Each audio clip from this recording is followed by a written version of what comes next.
Andrew, what's the nature of the person in Christianity, particularly the soul? Is it immortal? Where did it come from? Are we purely physical entities, or is the essence of us some sort of imprisoned soul in a body? Well, there are different views about the human nature, the constitution of human nature in Christian tradition.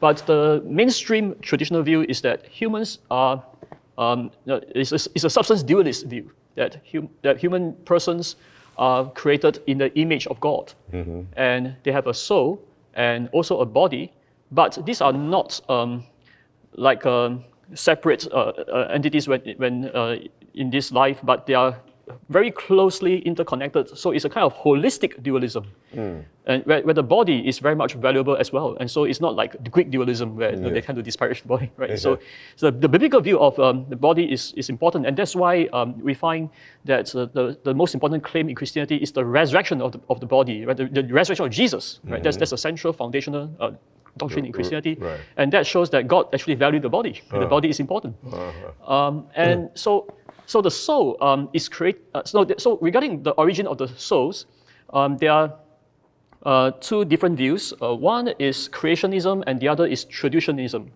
So creationism says that every souls of every human persons are directly created by God. So, for example, conception, right? When the sperm and the egg meet together, God will create one soul there. So that's creation. So is it a creation or birth?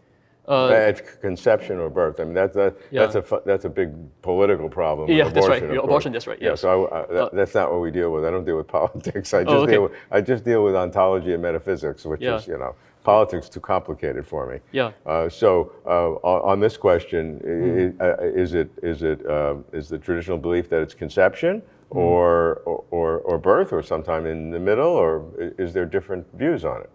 Yeah, so different Christians have different views, and this is related to the abortion debate, right? But the traditional Christian, the more traditional view is actually a conception. That would be the traditional view. Okay. But there's another view about the origin of souls, and that is called traditionalism, which is that God created the first souls, Adam, for example, and then Eve.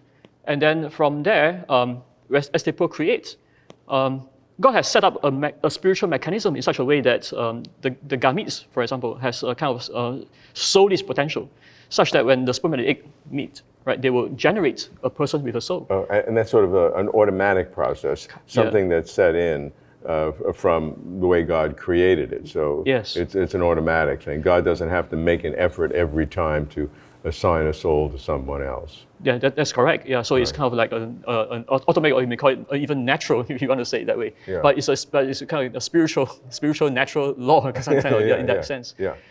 Yeah. And that is actually the second view I think has biblical support, and it's also quite related to some Eastern conceptions as well.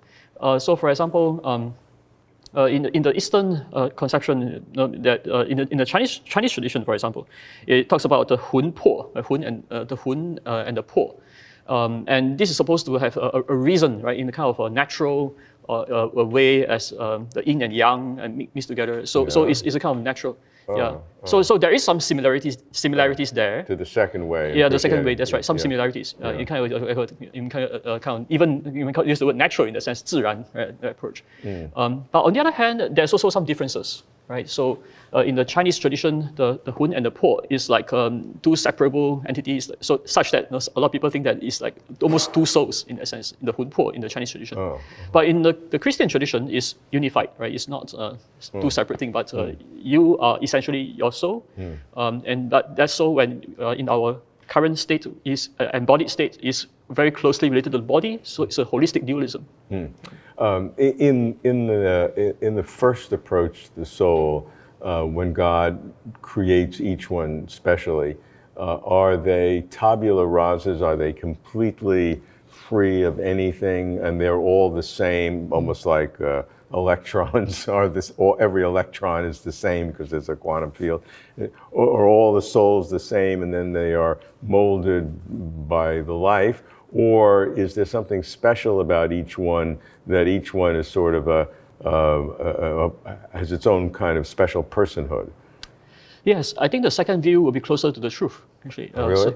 So the second view, because each of us are distinct individuals, and our distinctiveness is revealed or manifested in the different free choices that we make in this life. Yeah. So Christianity both affirm that human beings have free choice, libertarian freedom in that sense, which I think is more consistent with the Christian tradition. But on the other hand, Christianity also talks about that there's a corruption of human nature in the doctrine of original sin. Right? That's what it's understood. Right. So But that wouldn't come from the soul that God creates, or Yeah. the original sin would come from the physical part, right? It wouldn't come from the soul.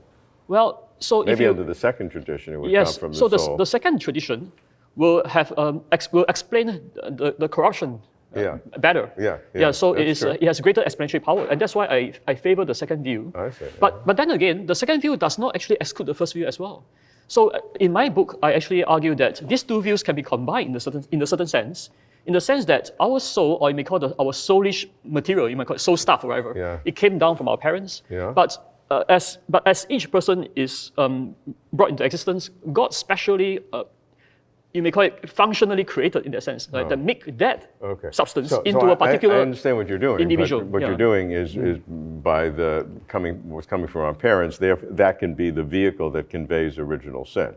Yes. I understand that, but Yeah. I think you're making more complex. From my point of view, I would see that if God's involved in creating each one, then He's involved in creating each one, and that kind of dominates. And the part of the soul that you get from the gametes and from the parents, that sort of adds the corruption to it.